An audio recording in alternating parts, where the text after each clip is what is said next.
Good morning, everyone. Margareta Brandt. I'm the Assistant Deputy Director for Health System Performance at OHCA, and I use she, her pronouns. So welcome to what is the 19th meeting of the OHCA Investment and Payment Work Group, and our 7th meeting focused on behavioral health investment. As we always do, would love you all to introduce yourself in the chat with your name and organization.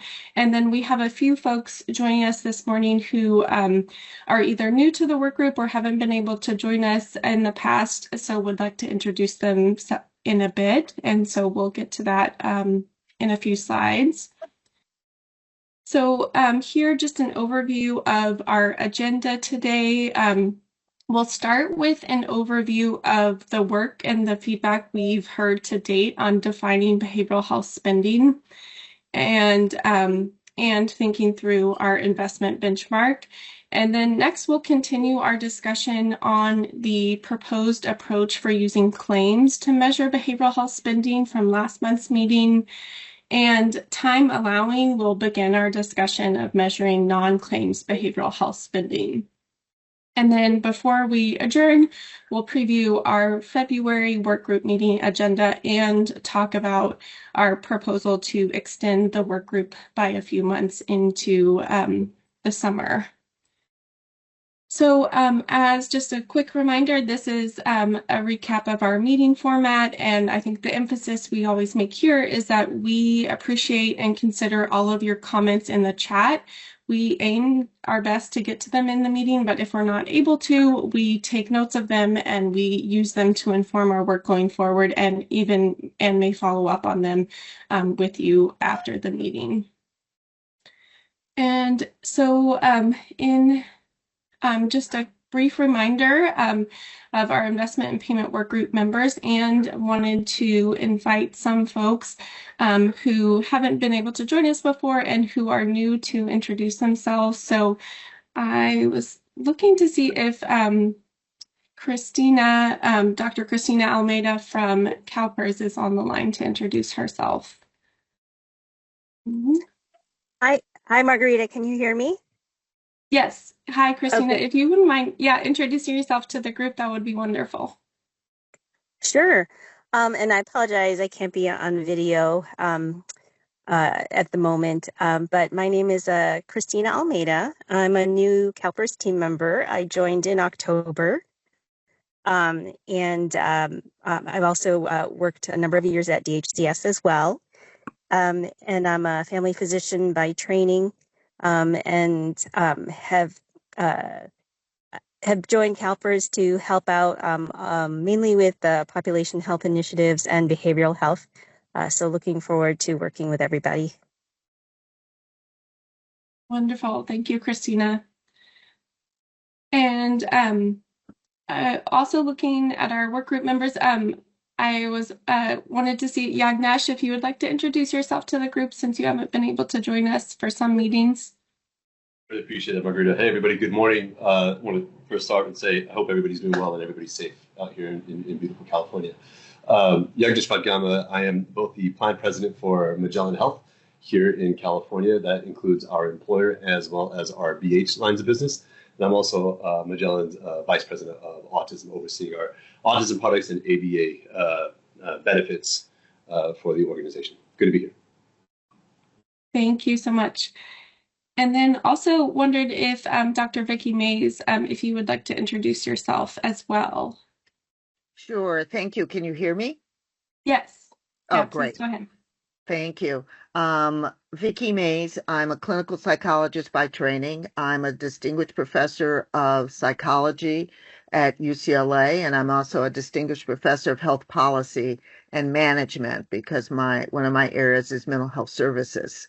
And I am also the chair of the UC-wide healthcare task force, where we are undertaking some work on behavioral health as well. So I am excited to be here. So thank you. Thank you. Yes, we're very excited to have you all. So thanks for joining us this morning, and excited to have you all in the work group. And I know we're kind of just jumping in, but feel free to kind of ask questions and to put notes in the chat as we move forward. So I think with that, we'll move to our first agenda item. And here I'll just walk through our kind of a recap, an overview of our work to date and the feedback we've received to date in both the work group and our recent board meeting. So just as a brief reminder, this is the general framework that we're using to measure behavioral health spending, and which is in the numerator here. So OHCA statute requires us to measure behavioral health spending as a % of total medical expenses, which is in the denominator. And both the numerator and the denominator have a claims and non-claims component, and because the data for measuring them is different. And a few notes here, that the numerator includes patients' out-of-pocket responsibility for behavioral health services obtained through the plan, which are essentially any services for which a claim or encounter was generated. And then the denominator includes pharmacy spending and all patient out-of-pocket responsibility for services obtained through the plan. And so, as I noted before, for today's main agenda item, we'll really focus on kind of diving deeper into claims-based payments for behavioral health and determining our approach there, which is highlighted on the slide. And then in this next slide, we just wanted kind of to preview the work that we have moving forward. So we, after we kind of work through, for the most part, our claims-based definition of behavioral health spending will determine our approach for non-claims behavioral health spend, which will begin today if we have time. And then we'll also look to defining claims and non-claims for our benchmark, so what to include in the behavioral health investment benchmark, and then finalizing our behavioral health and primary care module. So we started this work as we were focusing on primary care, and we want to kind of revisit it based on our work at defining behavioral health. So here again is a slide we've reviewed in the past, but just a note that the distinction we're making here between measurement and the focused benchmark. So, OHCA is proposing to look at measuring total behavioral health expenditures or total behavioral health spending as a percentage of total healthcare expenditures, and having our proposed approach for setting a focused benchmark that really emphasizes a subset of spending and focuses on our policy goals for increasing investment in specific areas of behavioral health. So the approach is illustrated on the slide by the darker blue circle that measures total behavioral health spending, and the lighter blue circle that shows how the proposed benchmark can be a subset of the data used to measure overall total behavioral health spending. And then we know we've talked in lots of different work group meetings about both of these concepts in the past, but today we're really thinking through broadly how are we going to measure total behavioral health spending. So keeping that in mind when we think about the measuring of total behavioral health spending for claims and non-claims. And then I'll move to our next slide, which just provides an example of what we are thinking here. Our next slide, which is a recap of the straw model that we have developed with the work group. So I'll take a few minutes to review this proposed approach. And then also we'll talk about in the next few slides the recent policy initiatives related to behavioral health in California, just proposing some examples and how they relate to our benchmark based on kind of some discussions we've had in the work group in the past. So as a reminder, this is our straw model for the purpose and the structure of the benchmark that we've discussed in the work group.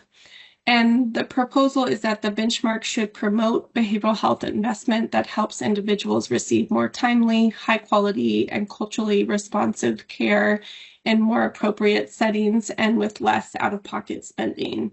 And this would be achieved by improved access to outpatient and community-based services that are in network.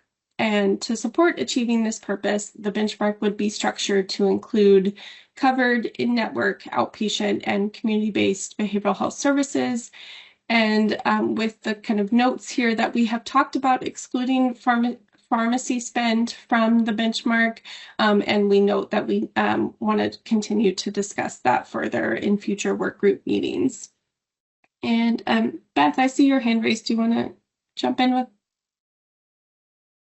Yeah, just for the folks that are, to remind all of us, but also for the folks that are new to the work group, the law requires you to measure behavioral health spending as a percentage of total healthcare expenditures, but the term total healthcare expenditures is somewhat misleading because it refers to that subset of health spending that is paid by health plans and insurers. And so I want to say that in this work group, we've had a rich discussion about the other important kinds of spending on behavioral health. And we have delved into the complexities of the Medi-Cal program as well. And I think I was very pleased to see in the presentation a recognition of all those things, but some of it's a little further down. So just, Margreta and team, you are busy balancing your statutory requirements to measure the behavioral health spending as a percent of total health care expenditures, with the goal of that we all share, that led those of us who drafted the law to include behavioral health, to improve access to appropriate behavioral health. And so that's it's taking a lot of work to get us there, but that's what the conversation's about. And so I just think it's sort of since I didn't know what total healthcare expenditures were precisely when I started on this 2 years ago, I'm going to assume that others have a similar learning to do. Thank you. Thanks, Beth. And yes, Dr. Mays, do you want to jump in with a question or a thought? Yeah, I want to thank you for that because, I'm just joining and, already I was like, well, are you getting it from Fairly Qualified Health? I mean, my questions were just about to pour out. So I appreciate, as a newbie, you saying that, because that's where you start to see the difference between, those who are getting public mental health care versus those who are getting it through, kind of plans, et cetera. So as long as there is some acknowledgement and an attempt to get at those other things, I'm happy. Yeah, and I want to add that for the middle class, way too many people are forced to pay cash to get out of network benefits. And Margareta's, if we'll let her, is about to go through the efforts that the Newsom administration has made to change that and to move to a better place where people get the care they need without having to pay cash. And so we're a long way from there, and we're all mindful of that, but that's where we should be going. Thank you. Great, thanks, Beth. And yeah, appreciate the recap and the reminder. So our kind of measurement scope is for services or for spending that's under the purview of payers, so commercial and Medicare Advantage plans, starting there. And then as we talked about in the work group in the past, kind of as we get a good handle on commercial and Medicare Advantage and how we would measure behavioral health spend and set a benchmark there, we will then transition to thinking through how would this apply, or how would we adapt this to the Medi-Cal plans? So just wanted to move. And as the main Medi-Cal rep, I'm Jeff Norris from DHCS. prep conversations and thought partnership between DHCS and OHCA/HCA are going on, so we can try to go into those future conversations with for some formed thoughts about how we can tackle Medi-Cal, which is, as is being acknowledged, a very separate beast in terms of a healthcare delivery system. Yeah, thanks.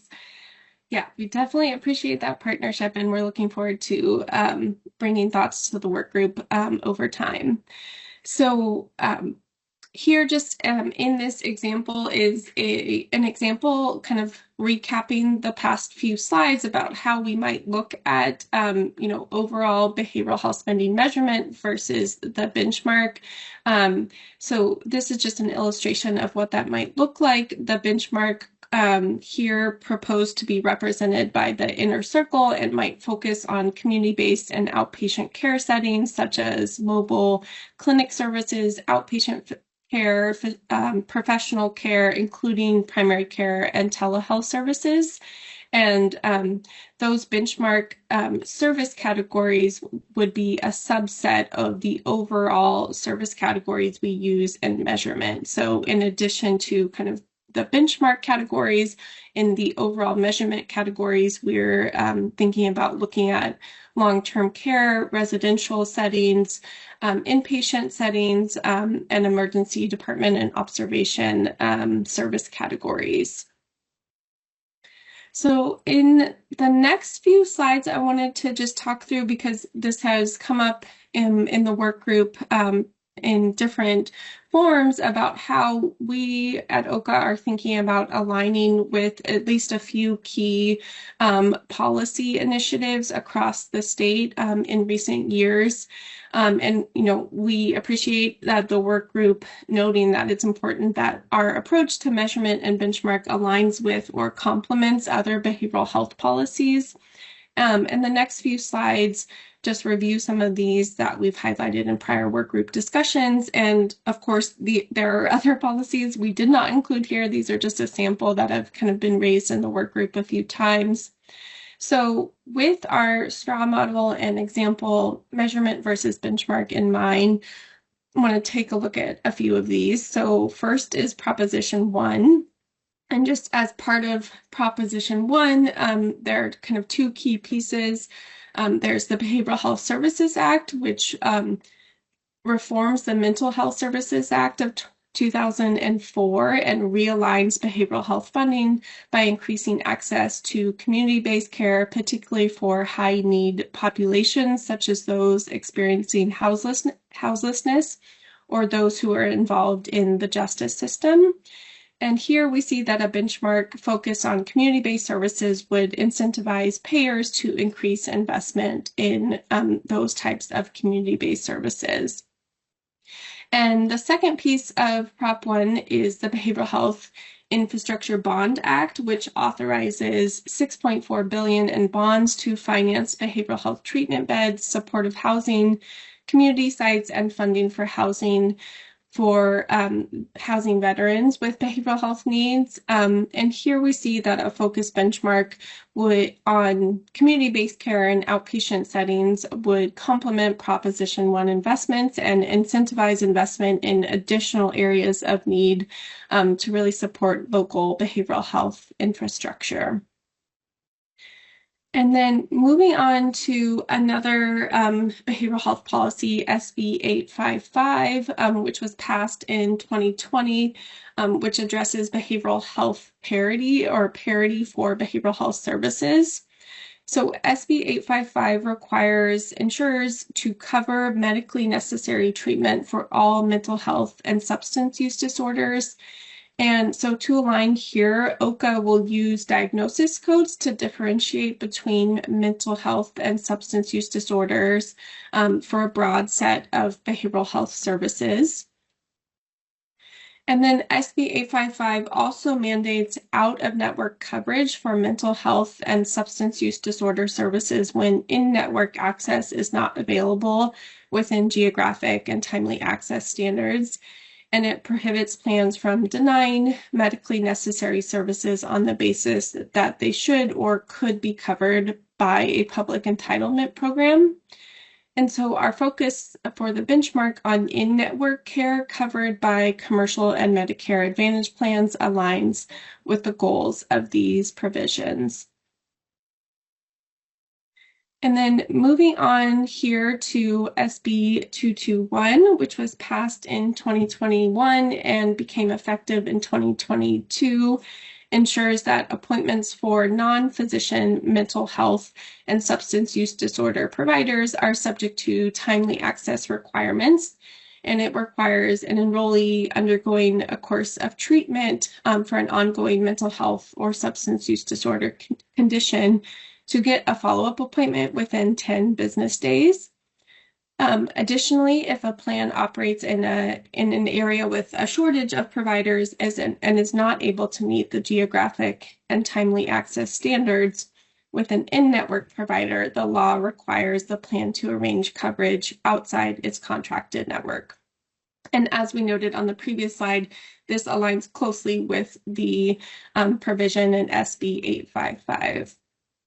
So here, OHCA has the opportunity to align with SB 221 by setting a benchmark focused on community-based services provided in network and encouraging increased investment in and access to those services. And then while SB 221 holds plans accountable for non-compliance with timely access requirements.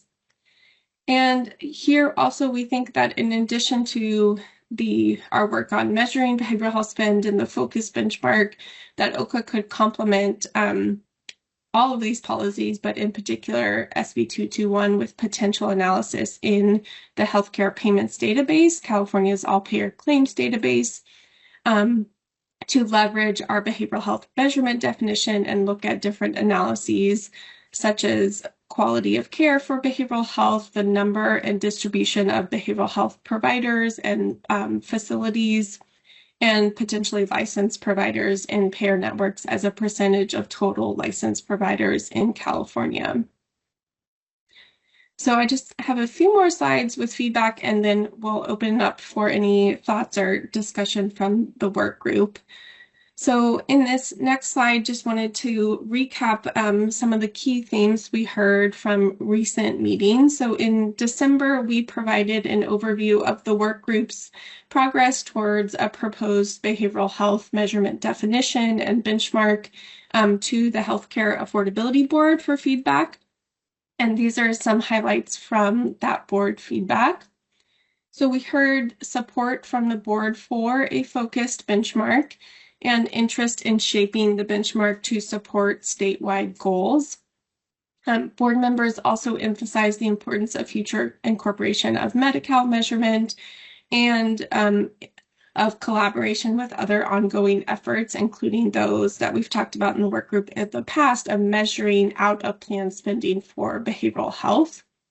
Board members also talked about aligning OHCA policies with other care transformation efforts, like those we just reviewed in the past few slides. And then, excuse me, lastly, just wanted to recap some of the feedback we heard from our December work group meeting. So we've heard strong work group support for including autism and other developmental disorders in the claims-based behavioral health measurement approach. And then mixed support for including the medical procedures related to dementia and adverse effects of self-harm, but stronger support for including the behavioral health treatments related to those diagnosis categories and those conditions.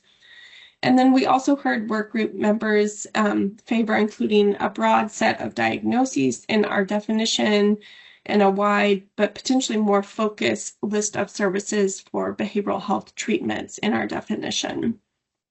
And then several members suggested using California's parity laws to guide what definitions and services are included in our behavioral health spending definition. And then finally, of course, we heard interest in aligning with these recent policies, Prop 1, SB 855, and SB 221. So I'll pause here for just quickly for thoughts or discussion before we move on to our next agenda item.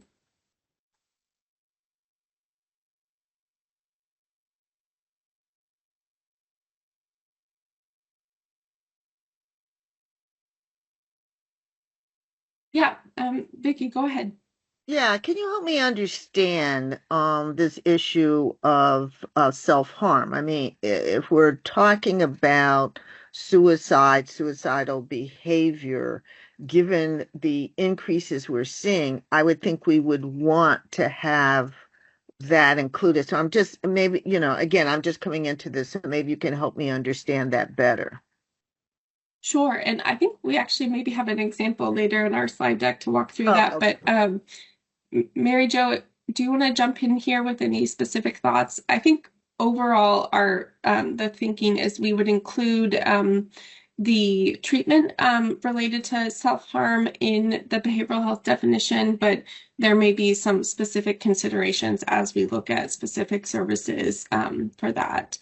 But Mary Jo or Debbie, anything else to add there? And we'll talk about this a bit later.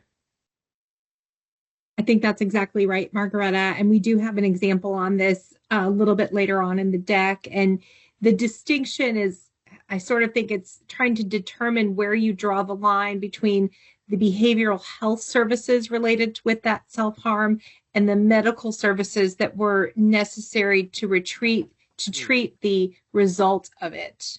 Does that help? I get it. Yeah, that gets it. Thank you. Great. Thank you, Mary Jo. Any other thoughts or questions before we move on?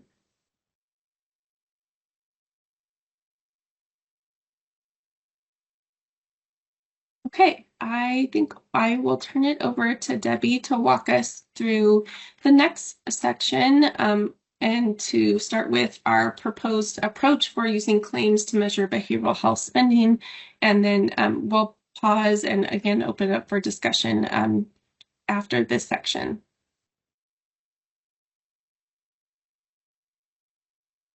Thanks, Margareta, and good morning, everyone. I'm Debbie Lindis. I'm the manager of the Healthcare Delivery System Group at OHCA, and I use she, her pronouns. And as Margareta has said, today our discussion will focus on our measurement definitions for capturing claims-based behavioral health spending. And later today, or at a future meeting, depending on time, we'll turn to measuring non-claim spending for behavioral health, and also to refining the specifications for pulling out behavioral health in primary care as a module for separate analysis. The behavioral health in primary care module will include both claims and non-claims spending components. So you've seen this slide before, and as a reminder, this is our proposed phased approach to defining and measuring behavioral health spending. Our initial measurement definition and data collection will focus on the commercial and Medicare Advantage markets to reflect OHCA's data collection approach. Then our next step will be to adapt the commercial market definition to the Medi-Cal market and possibly include some data sources that are specific to Medi-Cal. And then we'll iterate over time on our definitions as we learn from experience. So this diagram shows how behavioral health spending measurement is determined by the decisions we make about which diagnoses, care settings, providers, and services and treatments to include in our definition. And I'll note that at this stage of our work in the work group, we're focusing on categories rather than specific codes within each of these domains. So to reach our final destination of a code set defining behavioral health care and claims, we propose using the specifications from the Milbank report as a starting point. Those detailed code sets were developed with input from an advisory group of state behavioral health leaders and subject matter experts. So that work gives OHCA a very helpful head start on this effort. And then as we gain input from all of you and other stakeholders, we'll incorporate those perspectives into OHCA's code set. And then to tailor the definition to California's needs, OHCA will internally review the Department of Managed Healthcare's covered services and Medi-Cal's code sets for alignment with the Milbank definition and incorporate any additions as appropriate. And then finally, we'll circulate a draft code set to members of this work group for your review and feedback. And I'll just reiterate once more that our discussion today will focus at a category level, not on the specific codes that will ultimately make up these code sets. So here's OHCA's proposed approach to claims-based behavioral health spending measurement. To identify behavioral health care for medical claims, we would instruct payers to include any services with a primary diagnosis and a service code that OHCA defines as behavioral health. Unlike with primary care, we would not ask payers to restrict the claims included in measurement to specific provider taxonomies. And then to identify pharmacy claims, payers would use a list of national drug codes for behavioral health pharmaceutical treatments. And now I will turn it over to Mary Jo to walk us through the rest of this section on measuring behavioral health spending using claims, and we'll pause at the end of this section for your feedback. Thank you, Debbie. Good morning, everyone. My name is Mary Jo Condon. I'm a principal consultant with Friedman Healthcare, and I use she, her pronouns. I'm going to go to the next slide, and Debbie, can you just confirm that that advanced to slide 22? It did. Thank you. All right. These are the principles for behavioral health spending that Milbank sets out for using diagnosis. So this is sort of how Milbank incorporates those diagnosis codes. There's a set of principles here. The first one is that behavioral health would be defined using only the primary diagnosis on a claim and would include, at a minimum, all the diagnoses that are used in the 3 states that currently measure behavioral health spending across the care continuum, so essentially beyond just what occurs in primary care. In addition, the work group agreed at our last meeting to recommend including codes that are not unanimously included across the 3 states. So examples of these would be dementia, autism, and codes related to self-harm. The final code set would also be informed by California's parity laws. As we see here on the next slide, there's really 2 potential approaches to using diagnosis codes to identify behavioral health claims. The first identifies behavioral health claims broadly using the primary diagnosis code only. And as I mentioned, this is OHCA's recommended approach. This reduces the likelihood of overcounting, such as for medical services in facility and professional claims, where there may be a secondary diagnosis of a behavioral health condition, but it's not the primary diagnosis. An important consideration here is that primary diagnosis is the diagnosis used for payment, and that other diagnosis fields are not always well populated, which could reduce the reliability of the data reported in those fields. An alternative approach would be to define a claim as behavioral health if a behavioral health diagnosis appeared anywhere on the claim. And this is particularly relevant for behavioral health services delivered by primary care providers.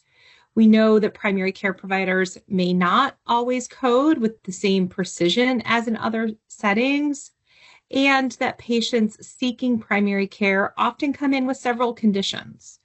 And so therefore, some behavioral health services will be missed if we only look at the primary diagnosis. Including these claims would also capture more behavioral health spending provided in integrated primary care settings, where providers are more likely to include secondary behavioral health diagnoses. Balancing the pros and the cons of these alternative approaches, OHCA recommends using only the primary diagnosis for identifying a behavioral health claim because of that risk and the likelihood of greatly overcounting behavioral health spending, particularly in settings where medical services are also provided. Considering additional diagnoses in only some settings, such as primary care, would pose a complication and a burden for data submitters, so therefore we're not recommending that.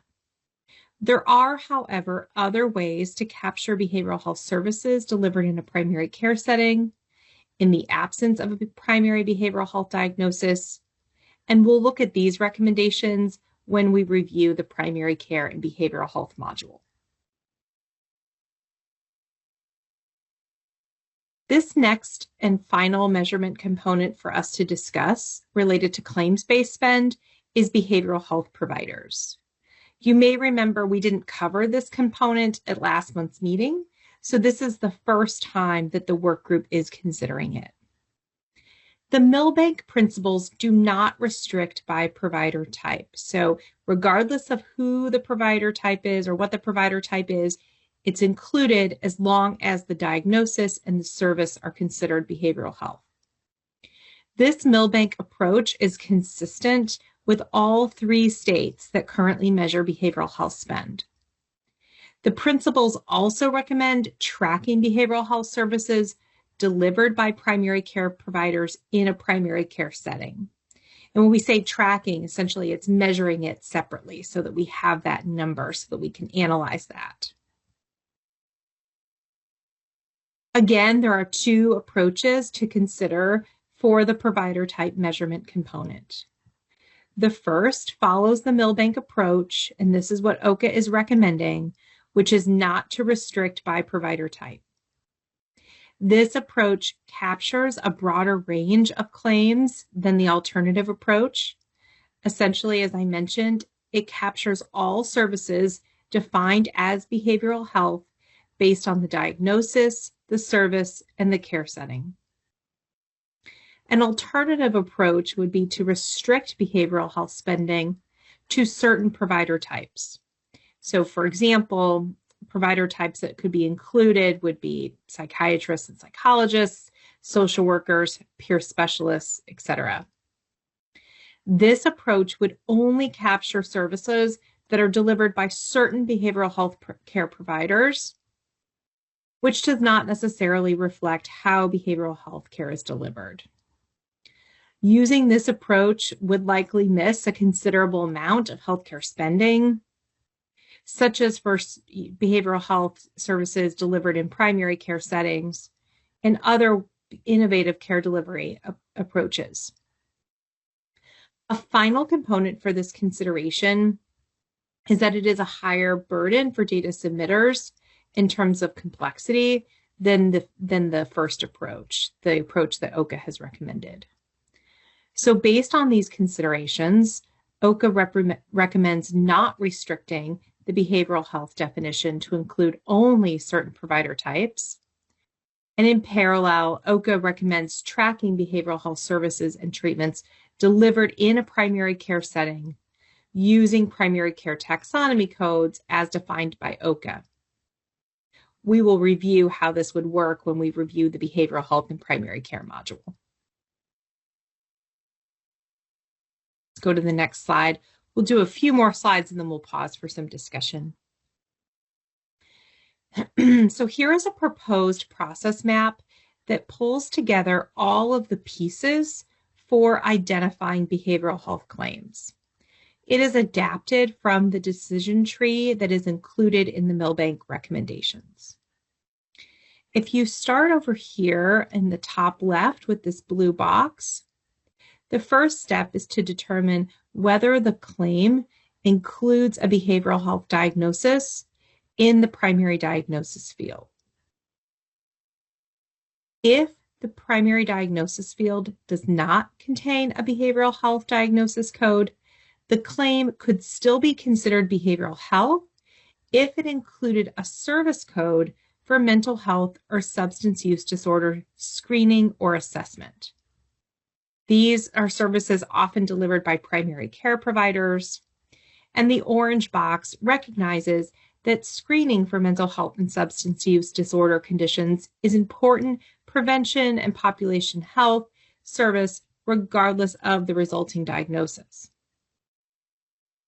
OHCA's measured approach would incentivize these important services.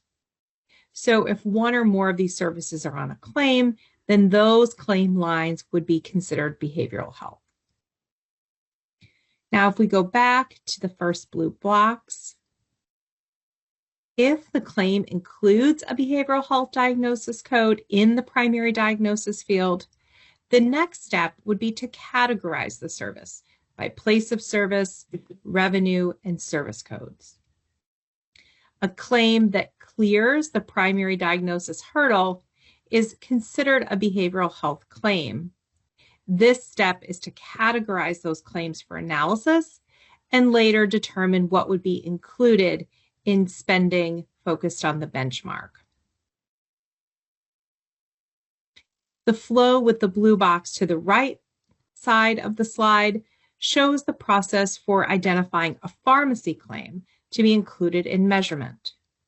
If the pharmacy claim includes a national drug code, often referred to as an NDC code, that OHCA defines as a behavioral health treatment, then the claim is a behavioral health claim. If not, the claim would not be a behavioral health claim. So here, this slide illustrates how the care settings and services and treatments can be grouped together to form subcategories to support analyses. So first, code sets define what is included as behavioral health spend. What diagnoses, what settings, what care, what services, etc. Next, the care settings and services and treatments are grouped together into subcategories to support analyses. And then finally, the subcategories can be grouped together into categories for more streamlined reporting. And in just a second, I'll show you what that can look like. So here we see the subcategories that Milbank uses to support analyses. The table indicates whether, based on the claim types used for submitting the subcategory claims, whether all claim lines would be included in the measurement, or whether service codes would be used to identify specific claim lines to restrict for the measurement. Facility claims, for example, which are at the top of the list, do not include service codes. Those claims would be designated behavioral health if they contain a primary behavioral health diagnosis and a revenue code that is part of the code set. This would signify that the facility was providing behavioral health care. A facility claim might also include some non-behavioral health spending when the facility also provides medical services, such as a general acute care hospital. In contrast, the professional claims at the bottom half of the chart do include service codes, and there is a distinct line on the claim for each service. So identifying behavioral health services on professional claims can be more precise. What I just briefly want to emphasize here, though, is that the diagnosis code would have to be the primary diagnosis code. A behavioral health diagnosis code would have to be the primary diagnosis code, regardless of the subcategory, the service code, etc. That's always the first step. So now we have a few examples. This is all a little abstract, so wanted to provide some examples to illustrate how this process would work in practice. Here we have our first example. This is a patient with dementia who was admitted to the hospital to receive treatment for a hip fracture. While dementia is a behavioral health diagnosis, it is not the primary diagnosis on the hospital claim. Dementia may have contributed to the circumstances that resulted in the hip fracture, but the claim is not considered a behavioral health claim because the primary diagnosis is not in the code set. It is not a behavioral health diagnosis. We should note that should this patient receive a behavioral health consult because of their dementia while in the hospital, there would likely be a separate professional claim. And if that claim included a primary diagnosis of dementia, it would be included as behavioral health spending. Our next example here is the poisoning related to intentional self-harm example that we briefly discussed earlier in the meeting. For this example, we will assume poisoning related to intentional self-harm diagnoses are included in the code set as behavioral health diagnoses. And further, that the revenue code in the facility claim and place of service and procedure codes in the professional claim are also included in the behavioral health code set. If we were looking at a claim for emergency department, facility, and professional services with a primary diagnosis of, for example, T400X2, so I'm glad we have notes, poisoning by opium, intentional self-harm, and the revenue, place of service, and service codes also met the requirements, then the claim would be considered a behavioral health claim. So though the services connected to this claim may be predominantly medical, poisoning related to intentional self-harm is a serious behavioral health event, and the immediate treatments that are directly related to that event would be counted as long as there was that diagnosis as the primary diagnosis on the claim. Based on the subcategory guidance, all claim lines on the facility claim and claim lines on the professional claim with an emergency room, place of service, and CPT codes that are in the code set would also be included and considered behavioral health claims. I want to just take a second to sort of juxtapose this example with the similar example that Jeff put in the chat, which was related more to, I see as sort of services that would be provided later in the care plan, right? So the immediate need would be this emergency department visit. It's likely that for that immediate emergency department visit, the primary diagnosis code would be the poisoning by self-harm diagnosis code. But let's say that the individual then needs follow-up care days or weeks later. It's possible that that diagnosis code is not the one that's still used, but rather the diagnosis code that is used is what's more directly the sort of consequence that's more directly requiring the follow-up service. All right, we have one more example. This is example number 3, and it considers claims for an adolescent with autism who is receiving applied behavioral analysis services. Here, the example claim, which is a professional claim, includes a diagnosis code of F840, autistic disorder, in the primary diagnosis field.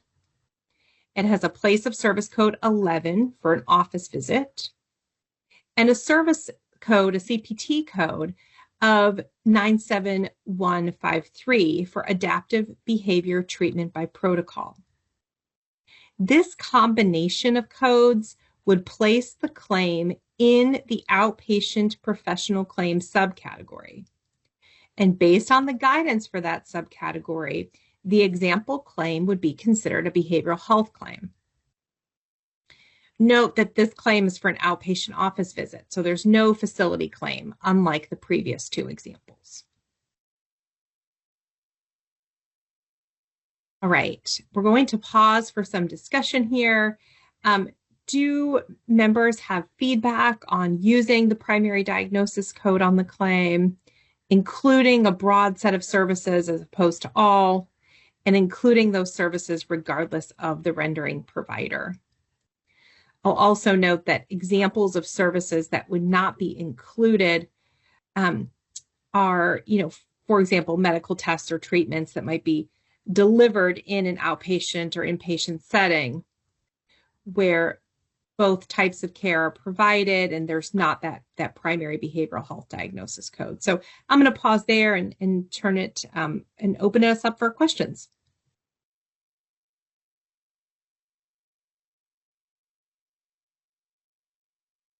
Thanks, Mary Jo. I think maybe we could start with Parnika's question in the chat. And then, yeah, folks, please jump in if you have questions.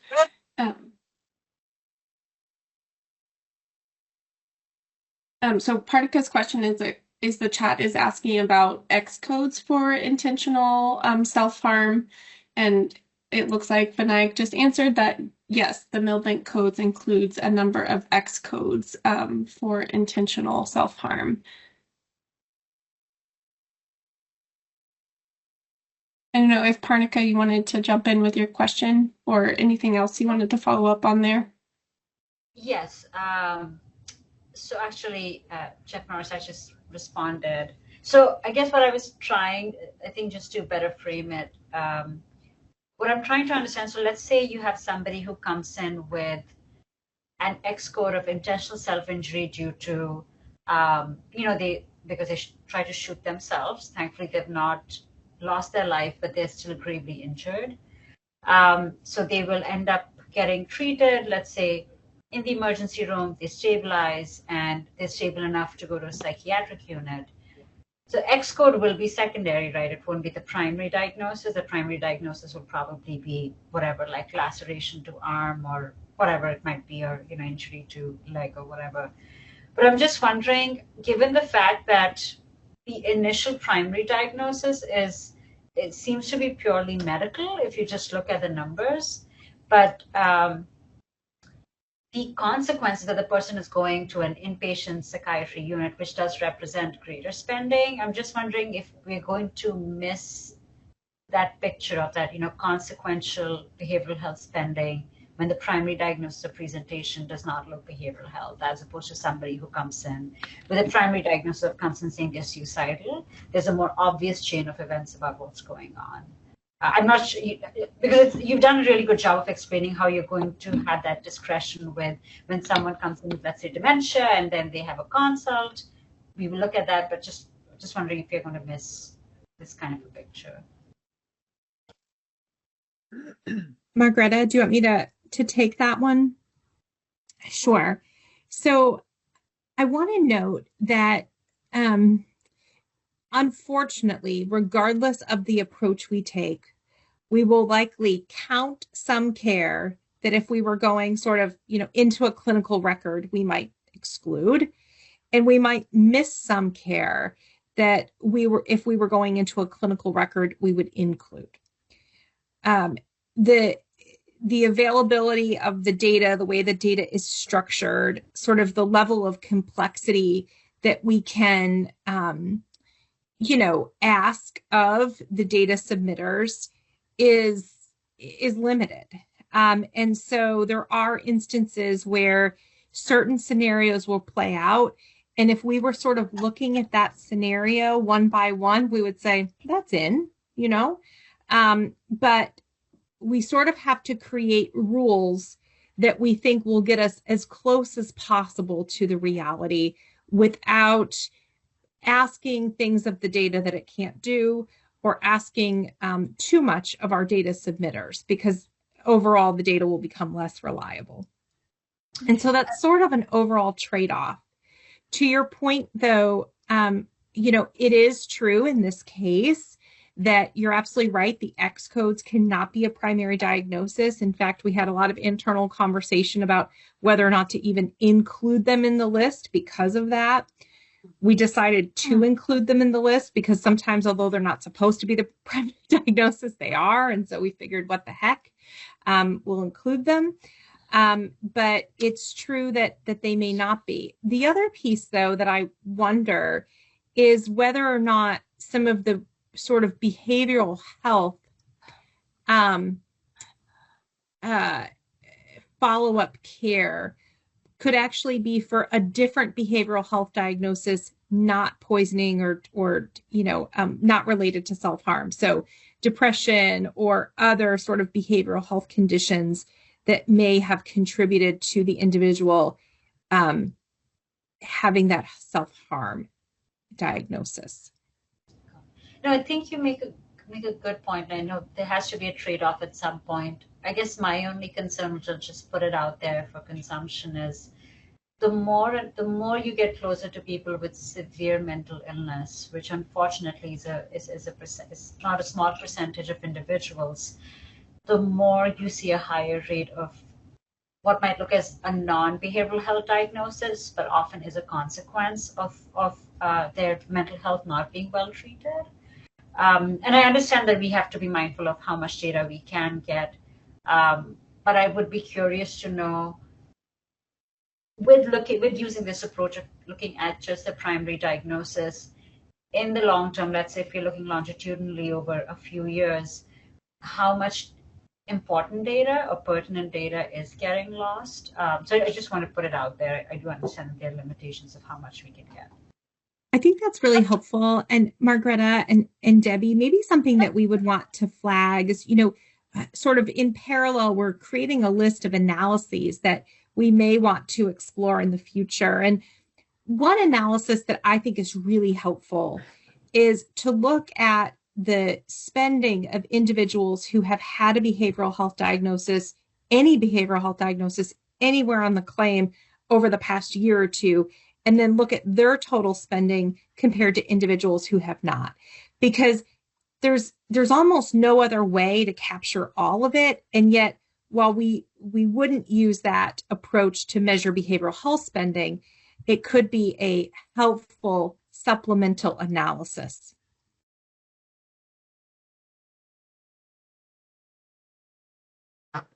Thanks, Mary Jo. Just going through the list of folks with thoughts, I'll start with Vicki. If you want to jump in. Yeah, I'm kind of building on the question that you just answered, because I'm a little worried about whether or not there's some selection bias that's going on. So here's the way I want to phrase this. Individuals who are kind of well aware of mental health will come in and ask for the services, will describe those services, and that's even the reason for the visit in terms of their PCP maybe. But individuals who have a lot of health problems, and that is their reason for coming, you'll get asked as soon as you come in, is this a follow-up visit? And you say yes. So within the follow-up visit, you then find out that there's a mental health problem, and that's what it is. Where this particularly concerns me is when we think about pregnant women and what we're starting to see and wanting to capture that. But the way you're talking about in primary care, what would happen is it would be her pregnancy and all the follow-ups and that would be primary, but we aren't going to capture what we need in terms of the others. So one, I'm worried about that things like certain diagnoses, such as pregnancy, have a higher possibility that we might see some, psychological issues.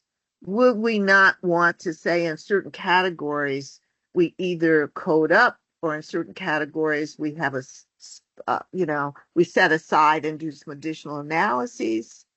And then I'm concerned about the other group of people who are not really as astute about mental health, but are coming in because they're driven by that.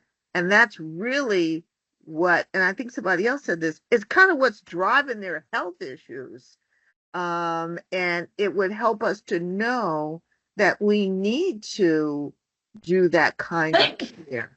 So I'm just trying to figure out from both an analysis and from some biases how we can deal with this.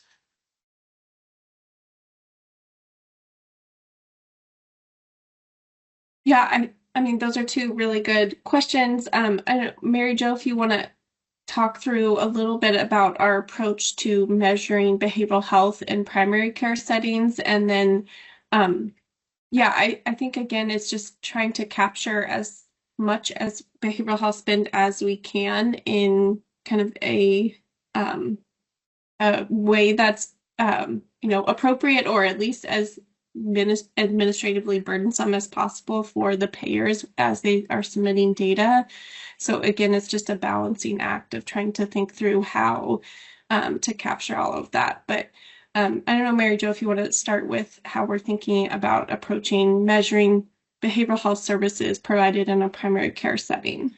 Yes, definitely. So we're thinking about looking at, again, sort of the primary diagnosis, which I know doesn't totally address your point. So we'll talk more about that in a minute.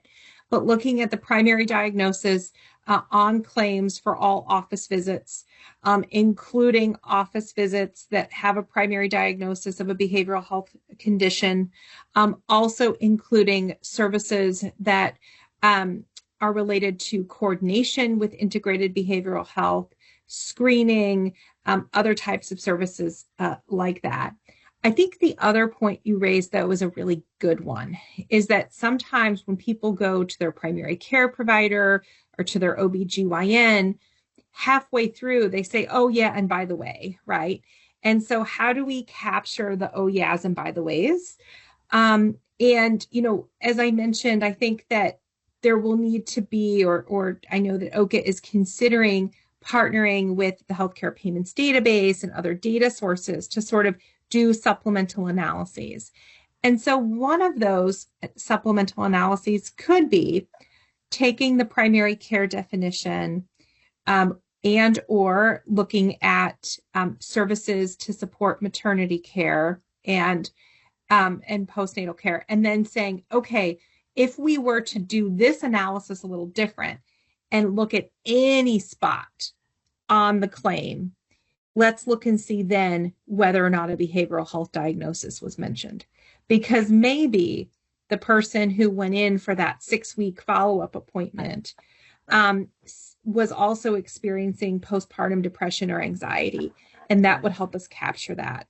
Or maybe the person who went in to complain about a sore back was also experiencing a behavioral health condition or migraines, or, it's all connected. So all those things, right? So that could be another way. And we are sort of tracking a list of potential supplemental analyses, and we can add these to that list. I think that would be great. Oh, yeah, I think that would be great if you could do that, because there's certain ones that we know. Not only do we know it, but there's ones that we really should be, more attentive. And if this can drive that, I think that would be a contribution. Thank you. Thank you. Thank you, Mary Jo. Thank you, Vicki. And Beth, do you want to jump in? Yeah, two things. First of all, I really like that the methodology includes screenings regardless of diagnosis. I think that's going to be a big help on things like this conversation. We also really like the supplemental analysis. I want to go back to a point that Parnika made, because I think it's threaded through these conversations, which is, I gather she spends most of her time dealing with people who have severe behavioral health needs. And I do think that, as with other conditions, people with I'm just going to use the language of insurance, higher risk, more severe needs, tend to have more things going on than people who have more run-of-the-mill depression or less severe behavioral health conditions. And I think as you're doing the analyses and as we're thinking about this work, we're trying to address both needs, as we would do with physical health.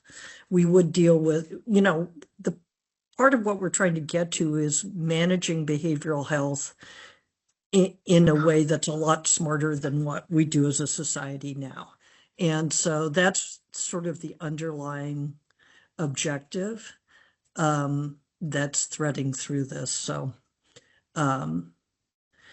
I just, as we start to work through as we're working through this, I think that keeping the distinction between people who have severe needs and people who have more moderate needs will be an important analytic thread. So thank you. Thanks, Beth. Yes, that's an important highlight, and we can keep thinking through that as we build out our list of supplemental analyses. And also Jeff. also to remind everyone, your job here is to measure spending, and by what you're measuring, to encourage behavior, good behavior, not to good behavior on the part of payers and providers, more appropriate behavior. You're not actually trying to run clinical care. Yes. Yeah, Jeff, go ahead. Sure. So all the comments are leading very nicely into what I wanted to bring up, which has to do with behavioral health screening, mental health SUD screening. So back on slide 26, the actual workflow. So kind of digging into this. So that left side, if in the orange it says claim includes code for screening or assessment, we'll say behavioral health screening or assessment. So would that mean in primary care, if I did, because I'm a primary care provider, I do a whole giant visit and we happen to do depression screening during that visit, regardless of whether it's negative or positive, and to Kevin's point in the chat, we do code for it appropriately and it gets captured somewhere on the claim, then that entire claim, the entirety of the primary care visit, then gets counted as behavioral health. I'm trying to kind of get into the weeds on how does this actually look, since it's all on one big claim, and the depression screening is just one code amongst everything else I did during that visit. And maybe I missed that. No, that's a great point, Jeff. And I want to take us to this slide for a second. So this would essentially be an outpatient professional primary care claim. And so you would have a place of service, you would have, the CPT code. The question here is include all claim lines. And the answer here is no.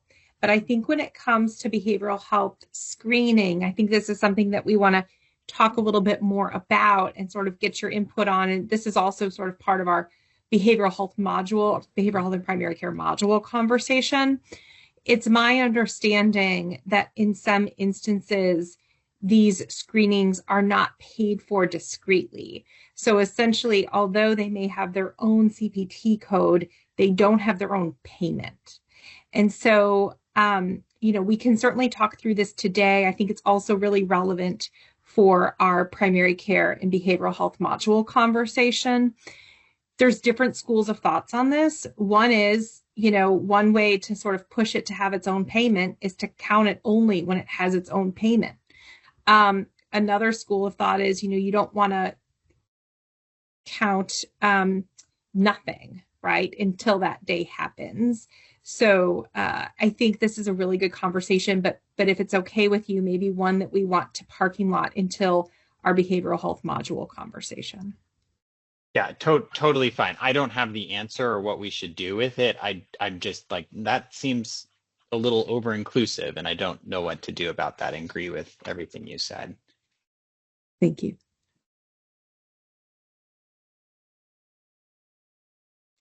Thanks, Jeff.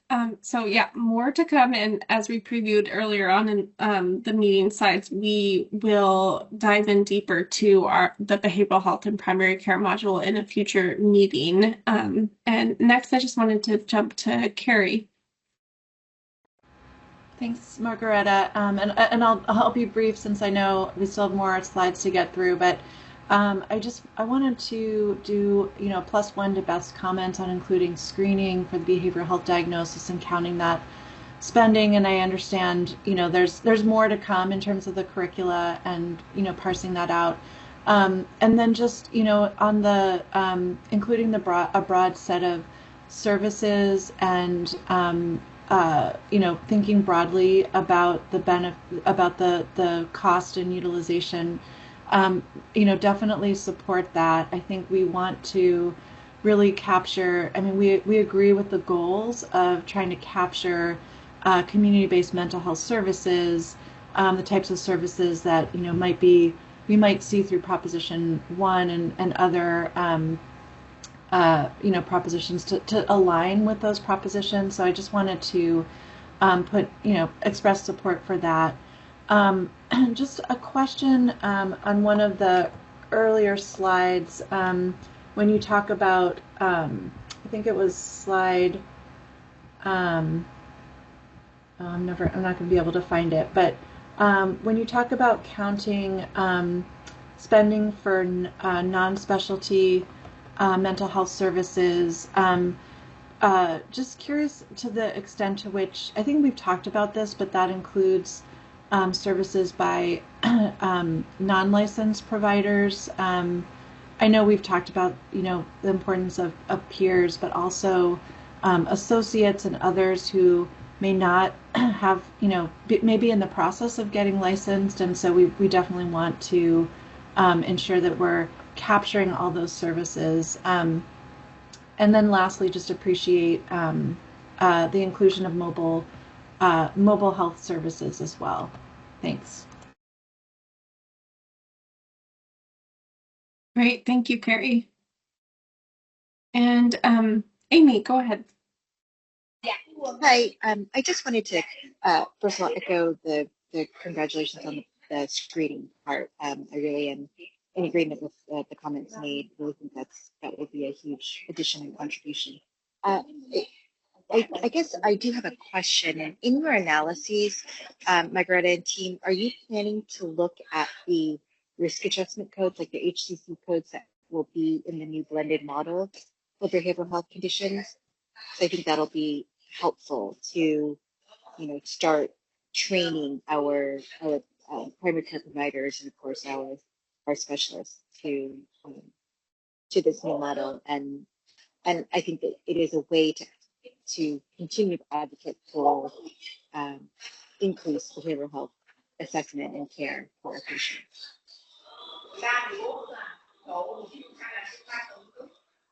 Margareta, would you like me to take that one? Sure.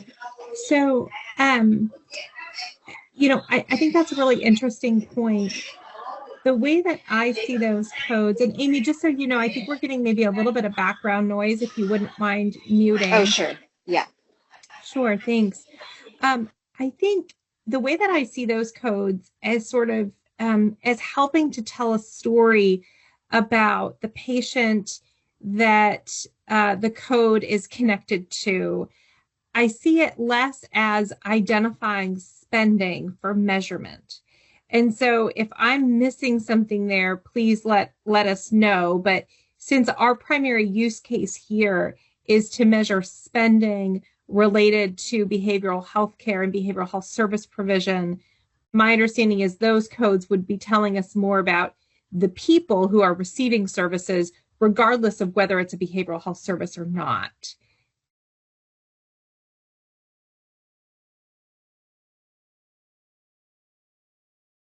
And Amy, you are on mute.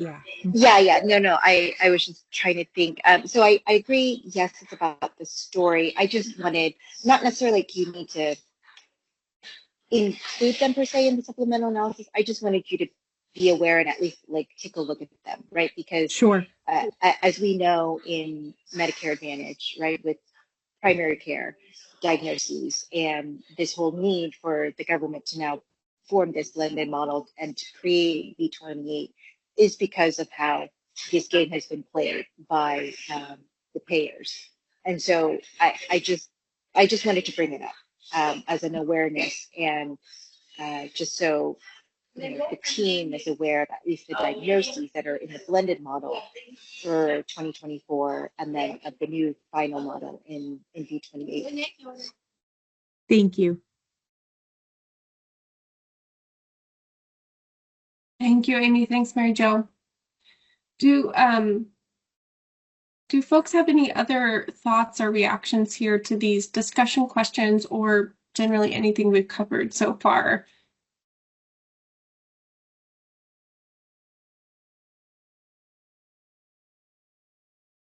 Okay.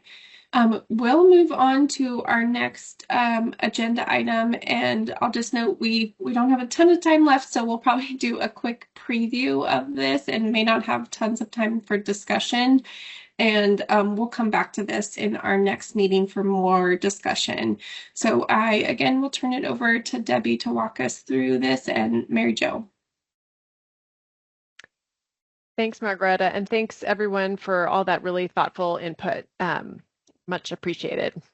And so, yes, we will briefly kind of kick off discussion that will be continued next month on measuring non-claims behavioral health spending. And so the, sorry, I'm not having control. Here we go. So sorry, these are the Milbank principles for behavioral health non-claims data. And first, Milbank recommends collecting data using the expanded non-claims payment framework.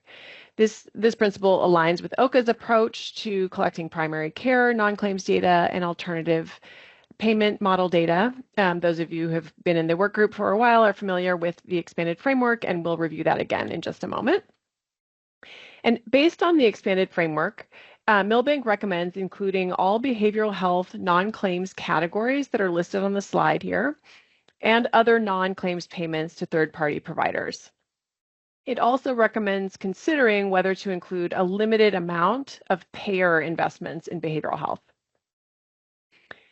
For professional and global capitation payments and payments to integrated comprehensive payment and delivery systems, Milbank recommends apportioning payments to behavioral health using encounter data, which aligns with OHCA's approach to apportioning these payments to primary care. And now I will turn it over again to Mary Jo to walk us through the rest of this section and provide more detail on these principles for collecting non-claims data. Excellent. So over the next two slides, we'll review which expanded framework subcategories OHCA is proposing to include in its non-claims behavioral health spend measurement. The subcategories that are highlighted in green are those where OHCA recommends including all of the payment in measurement. And those that are highlighted in orange are subcategories where OHCA recommends including only a portion of the payment. So for categories A through C, OHCA would recommend including all of the payments in category A2, primary care and behavioral health integration. Going back to Carrie's comment a few minutes ago, this is another way to capture a lot of that spending. For category D, capitation and full risk payments, OHCA recommends including all of D4, behavioral health capitation payments, and a portion of D2, professional capitation payments, D5, global capitation payments, and D6, payments to integrated comprehensive payment and delivery providers. We will discuss potential approaches to apportioning those payments, so essentially figuring out how much of those payments in orange would go to behavioral health on this next slide. So for those who participated in the primary care work, this equation will probably look pretty familiar to you as it mirrors the approach that we took for apportioning primary care payments as part of global capitation and professional capitation. So we would propose the same approach for behavioral health as we did with primary care.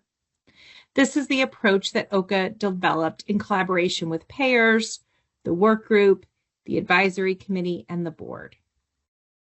For these payments, data submitters would calculate a ratio of fee-for-service equivalents for behavioral health services to fee-for-service equivalents for all services included in the capitation. And then that ratio would be multiplied by the capitation payment amount.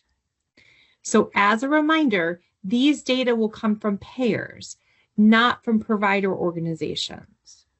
So it will never be exactly perfect.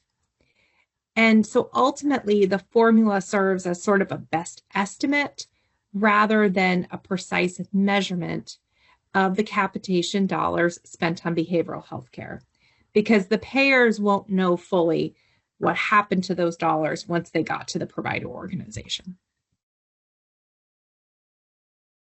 All right, so let's pause here. We do have just a few minutes left for discussion. Would love your thoughts on whether the expanded framework and the method for apportioning capitated payments makes sense.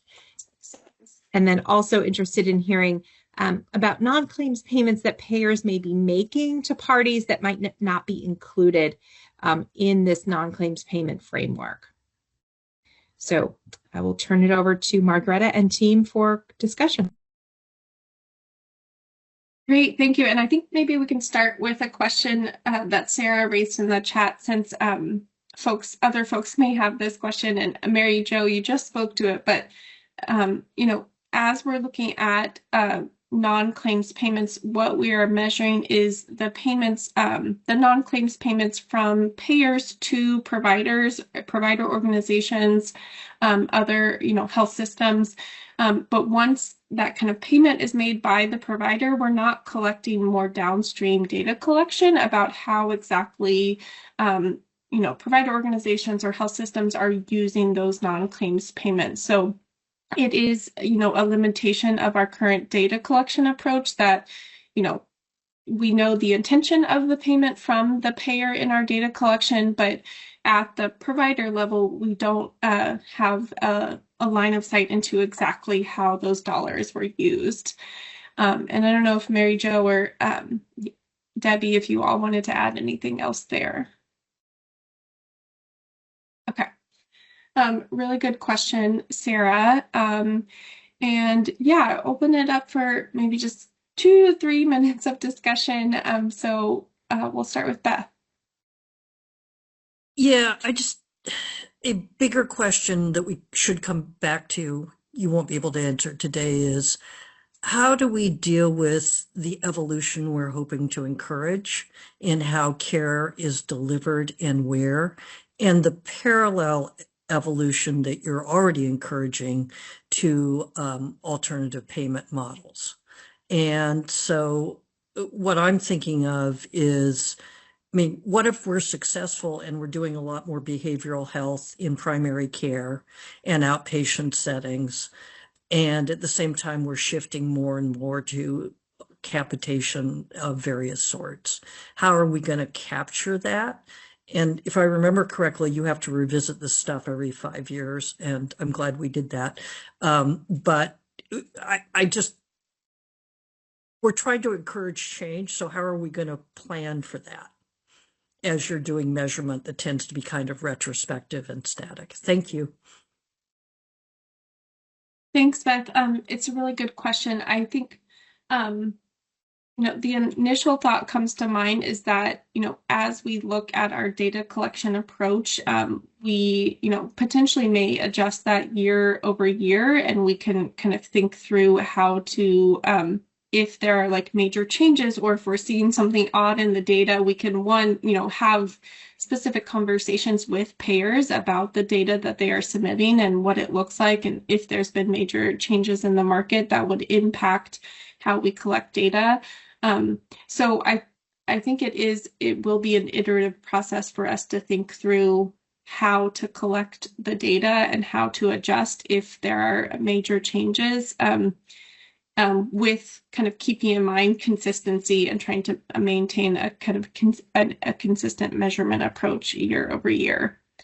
Yeah, and I just say how much this conversation has been enriched by having clinicians as part of it. So I would encourage the inclusion of providers as well as payers. Thank you. Great.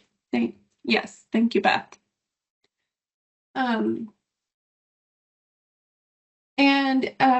Catherine raised a really great question in the chat as well about whether there are any non-claims payments under like the category C of shared savings payments and recoupments that are related to behavioral health. So we currently don't have anything highlighted there to include a portion to behavioral health, but would welcome input from payers or providers who are receiving those types of payments, how, if there's anything in these, subcategory C that we are not currently thinking about or capturing. Okay. I think with just 2 minutes left, we can go back to this discussion slide and just, preview that these are questions that we will come back to in future meetings, and what, especially if folks want to think about, are there, are payers making other non-claims payments that are not, currently captured in the expanded framework categories, and how might we capture that spending? And then if we could, let's see. just move us to our timeline slide briefly. And the main highlight here is that we are proposing to extend our work group meeting through July. So adding 2 more months from our previous timeline to allow more time for the work group to develop our recommendations and for the advisory committee and the board to review them. We will extend the Outlook meeting invitation through July, and we hope that all work group members are able to continue to participate for those next few months during the same time and day. And of course, please let us know if you have any conflicts, but we hope with this fairly advanced notice, you all would be able to continue to participate. So I think just the main preview here is that we'll continue to have our monthly work group discussions and our next, and we are bringing an update to the OHCA Advisory Committee in January, just next week, and then plan to bring an update to the board in February, and then we'll continue to iterate for the next several months. And just a quick preview of our February workgroup meeting. We'll focus on claims and non-claims for defining the benchmark and begin to discuss the behavioral health and primary care module. And of course, we'll come back to our kind of broader non-claims discussion that we didn't have much time to get into discussion today. So I think with that, we will adjourn. Thank you all so much for the great discussion today. It's been incredibly helpful. As always, if you have additional feedback or any other thoughts, feel free to send me an email or a follow-up question after the meeting. So with that, thank you all very much. Have a wonderful day.